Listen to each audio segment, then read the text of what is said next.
the only way that they can get really us away from our inherent authority in the river is to say the river is not the reservation, and to also say that these issues aren't internal to the tribe.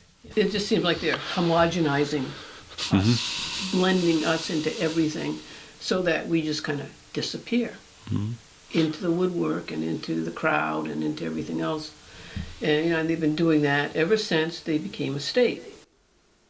Yeah, exactly. I mean, it's again, nobody will use the words, but it's an assimilation policy, and it's basically, I mean, it's not even that subtle if you look at it. I mean, what they're saying is basically you're going to be like everyone else, and you're under state authority just like everyone else. And when you say those things, you're basically saying that we don't recognize the unique and distinct culture of the Penobscot Nation. So it's an assimilate. You have a lot of things going on. You have cultural termination actions. You can make an argument around human rights violations, around genocidal acts, and also, you have this clear mentality of assimilation there. Yeah, and it just seems to me that it's really, really clear what they're trying to do. When you take the main Land Claim Settlement Act, that's what it was about. It was land claims.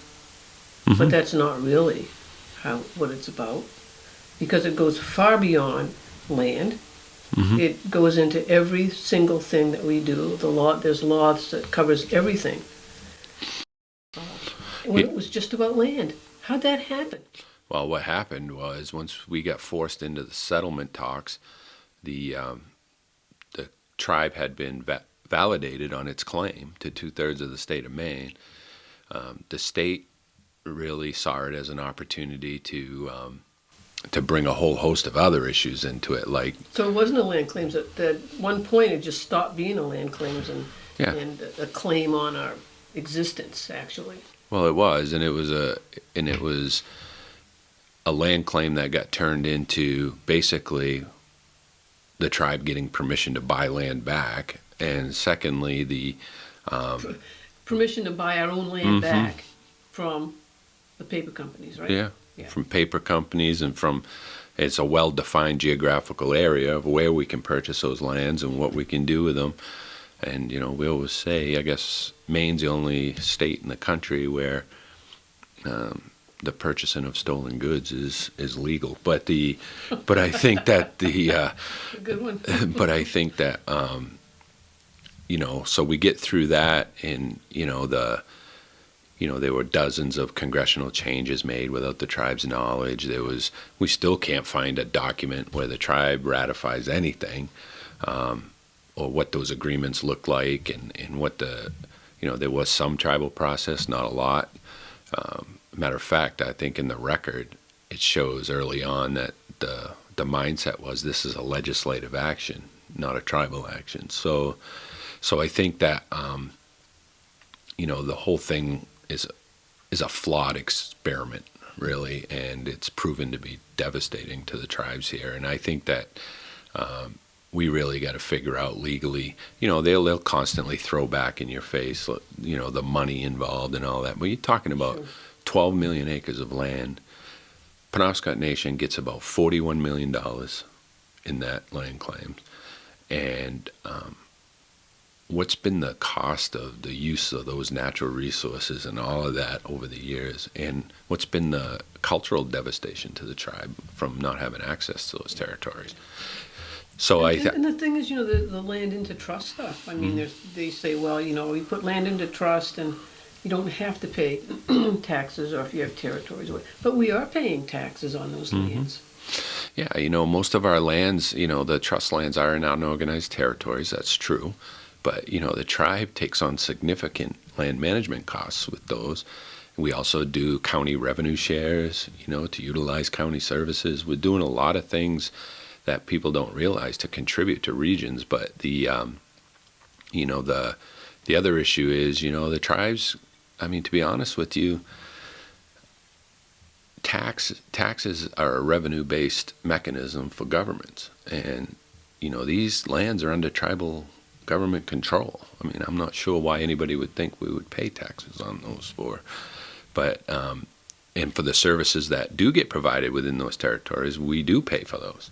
So it's a ridiculous argument, but I think that, you know, when you look at 12 million acre claim validated by the courts, you end up in this settlement negotiation where we lose all control of the product, and you end up with, and it's clear from the very beginning, everybody knew this thing wasn't perfect and there were going to be interpretation problems. Hence, you know, we've talked about this, but hence the creation of MITSIC and a whole host of other things.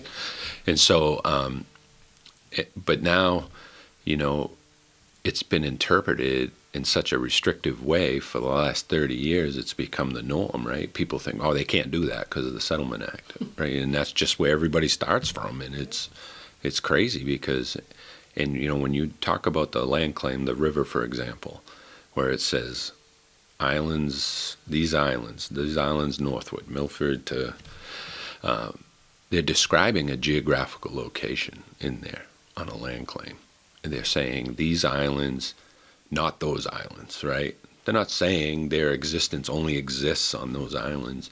And I find it odd that, you know, there's no mention of the Penobscot River in terms of the tribe having any discussion at all about what our rights would be within the river. So, and they'll point to other sections of the settlement that says, you know, this transfer language or the land and natural resource language, and say that applies everywhere. But I don't think that it was ever the intention. I think it was these were conversations around new territory that old territory that we were getting back, and never included a discussion about what would happen within the reservation. I mean, Because we already had that. Right. There was no negotiation about that. So, Yeah.